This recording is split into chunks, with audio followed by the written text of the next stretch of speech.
¿Cómo nace esa pasión por la meteo?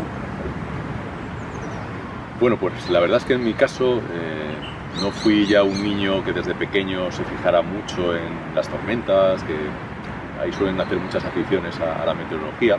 Me gustaba mucho la naturaleza y bueno, fue realmente ya estudiando la carrera de físicas cuando empecé a ver que el tema de la atmósfera me interesaba desde un punto de vista de estudio, pero luego finalmente pues convertirlo en mi profesión, ¿no? Como al final hago, y además bastante dedicado a la divulgación. ¿Cómo se forma una dana y por qué ha descargado tanta agua a Valencia? Bueno, pues la verdad es que estamos impactados, ¿no?, por lo que ha pasado con la dana. Esa dana ya se veía que probablemente iba a dar lugar a un episodio muy destacado de lluvias. Evidentemente no podíamos saber, incluso con los modelos mejores que podamos pensar de predicción, que iba a llover con esa intensidad y dónde lo ha hecho, ¿no? Pero en cualquier caso, bueno, las danas son, digamos, un fenómeno que se produce con cierta regularidad en nuestro país. Son descolgamientos de aire frío que inicialmente están en altura y que luego posteriormente pues terminan teniendo un reflejo en superficie con una borrasca que suele aportar vientos húmedos, y justo en esta época del año, en el otoño, con el mar que además en los últimos años está más caliente de lo normal, hay, digamos, que mucha energía disponible para que esas tormentas que se ven favorecidas por la presencia de la dana pues dejen lluvias muy intensas y otros fenómenos muy extremos. Quizá a mí me llamó mucho la atención eso, no solamente que haya llovido esa barbaridad, sino todos esos fenómenos que no solo en la zona de Valencia, sino en otros muchos lugares se han producido. No, es que además las danas son muy caprichosas, son por libre y son muy erróneas también, ¿no? Eso es, sí, es una de las dificultades que tiene predecirlas, porque basta que se muevan un poco con respecto a lo que pronostica el modelo para que en vez de llover eso en Valencia hubiera caído pues en Castellón o en Alicante, y así es el comportamiento de ellas. Sobre tu libro, cuéntanos un poquito sobre de qué tratan los cielos retratados. Bueno, pues este libro es diferente a los que he publicado había publicado hasta entonces. Es un libro que está muy focalizado en la pintura y bueno, pues parte de mi curiosidad y de mi interés. A mí la pintura me interesaba ya desde hace muchos años y empecé un poco a fijarme en lo que habían pintado los grandes maestros de la pintura en los cielos de los paisajes, ¿no? Y bueno, pues al margen de descubrir allí pues las nubes, qué tipo de nubes pintaban y otras curiosidades, sí que me di cuenta que daba para un relato, daba para contar muchas cosas. Hay muchísimas conexiones con el clima del pasado, por ejemplo, de otras épocas que fueron muy distintas a la actual, con un clima mucho más frío, y eso tiene un reflejo muy fiel en la pintura. Entonces todo eso al final, con pinturas además que muchas personas conocemos, pues me ha permitido dar forma a un libro, ¿no? Y bueno, pues los libros retratados lo que al final intenta es transmitir una idea fundamental, y es que los pintores no pueden desconectar de lo que ellos han vivido a nivel de la meteorología. Pues si nosotros, por ejemplo, estamos ahora en una época de calentamiento global, que es indudable, pues eso ya es un motivo de conversación, nos está empezando a afectar, y si desarrollamos una faceta artística se ve influida por eso que a nosotros nos está afectando.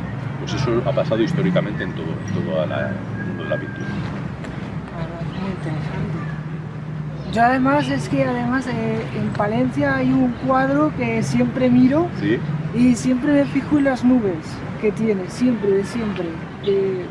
Pero llevo un montón de años y cuando no hay nubes en el cielo, pues me pongo a mirar el cuadro. Está en la calle Mayor de Palencia.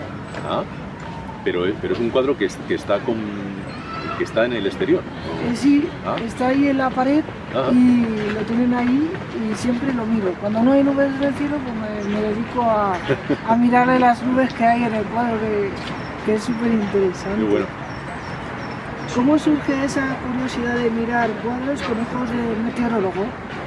Pues precisamente lo que te comentaba, Miriam, que al final por mi profesión, pues bueno, a ti te pasa como aficionada también, que le das a todo un sentido, digamos, meteorológico, ¿no?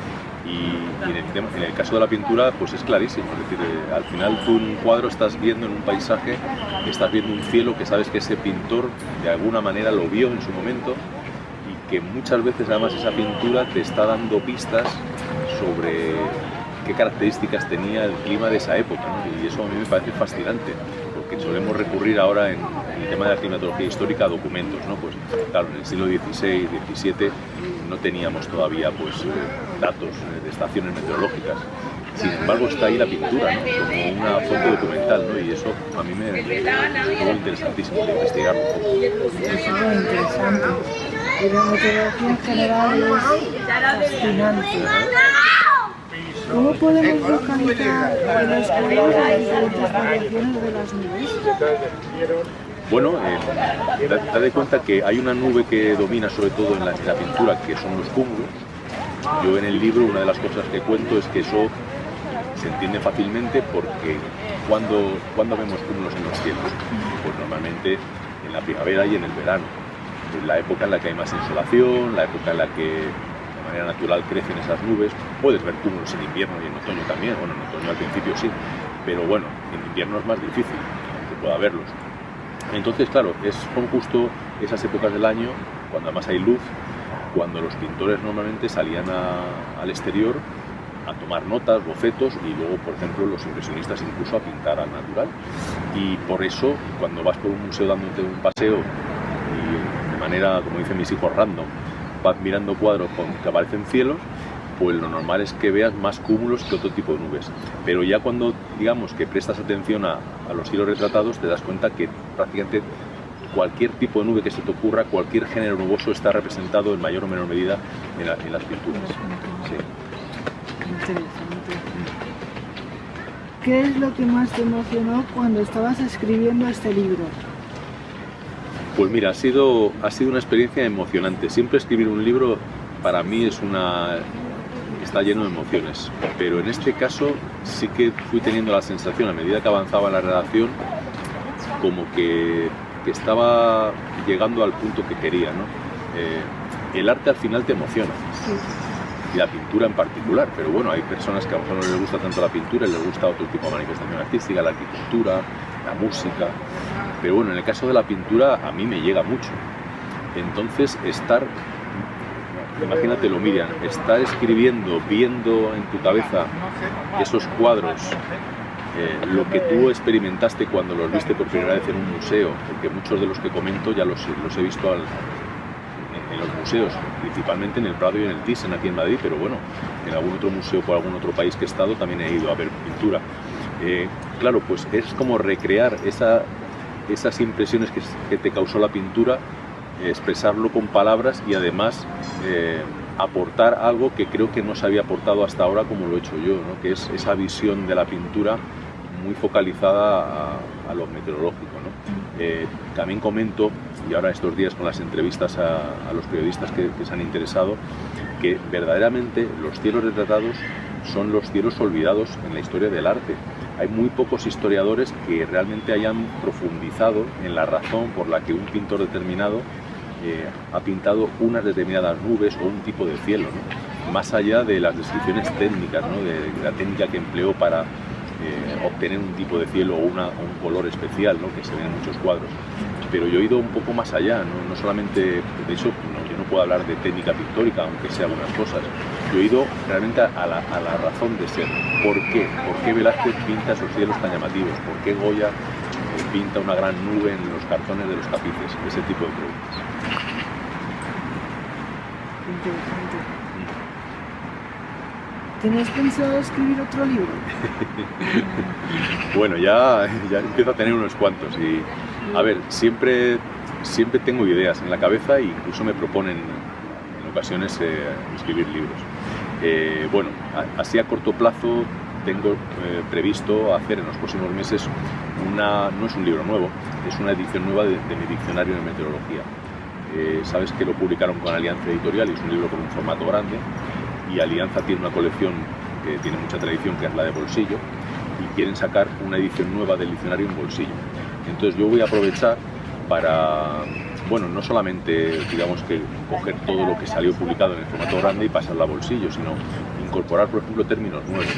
Aunque el diccionario es muy completo, pero bueno, cuando me he puesto ahí a pensar qué faltaría aquí de terminología, hay todavía bastantes términos que voy a incorporar. Entonces, bueno, ese es, digamos, mi próximo proyecto, como te digo, no de libro nuevo, pero una edición, digamos, trabajada del diccionario. Claro, así nos lo podemos llevar de un lado para otro. Sí, es la ventaja de los libros de bolsillo. Sí. A mí me preocupa un poco que yo, por ejemplo, tengo hijos adolescentes y leen cosas, pero no en formato libro. Leen muchas cosas vía internet o ven vídeos, ¿no? Entonces, sí que tengo una cierta preocupación porque veo que, al menos en esa generación, la lectura de un libro, lo que le puede aportar en este caso un diccionario, aunque tiene un formato divulgativo, pues bueno, no termino de ver claro que al final pueda llegar a mucha gente en ese formato, pero bueno, yo creo que los libros tienen que seguir publicándose y que ciertos libros, como por ejemplo los tiros retratados, no tienen mucho sentido en un formato electrónico. Es un libro que además está hecho para disfrutarlo. ¿Nos podrías adelantar el tiempo que hará en los próximos días en nuestra geografía? Bueno, pues hay una situación, y lo hemos estado hablando fuera de micrófono, que tiene una incertidumbre media alta. No está claro si al final se va a ir gestando un episodio de nuevo con una dana, que en este caso no tenemos que en principio pensar en algo parecido a lo que ha ocurrido en Valencia y en el Mediterráneo, pero desde luego que es una situación más invernal, ya con aire frío, y probablemente pues pueda haber nevadas importantes en algunos sitios y ya veremos si lluvias, porque en el momento que una dana se cuele en el centro de la península con aire frío, pues sabemos un poco las consecuencias que puede tener eso. ¿Dónde está la incertidumbre? Lo primero, si se define bien esa dana, a lo mejor al final no llega a ser una dana cerrada y digamos que no, la circulación no es tan ciclónica y disminuye el riesgo de lluvias intensas en algunas zonas, pensando de nuevo en el Mediterráneo. Lo que sí que parece claro es que a partir del martes o miércoles ya va a haber una importante bajada de las temperaturas, se va a notar sobre todo en el norte de la península, pero bueno, la incertidumbre está a partir del jueves. Probablemente se generalice el frío, pero si se forma esa dana, pues el tiempo se volverá bastante borrascoso, casi seguro. Interesante, a ver si pasa. Pero que no llueva tanto ya en Valencia. Eso es verdad. Que caiga aquí en Madrid. Sí, que haya un reparto más... Claro. Pues no tan extremo, ¿no? El problema son los extremos, ¿no? Que eso al final causa problemas. Exacto. Bueno, mira, pues nada, muchísimas gracias por este ratito. Gracias a ti.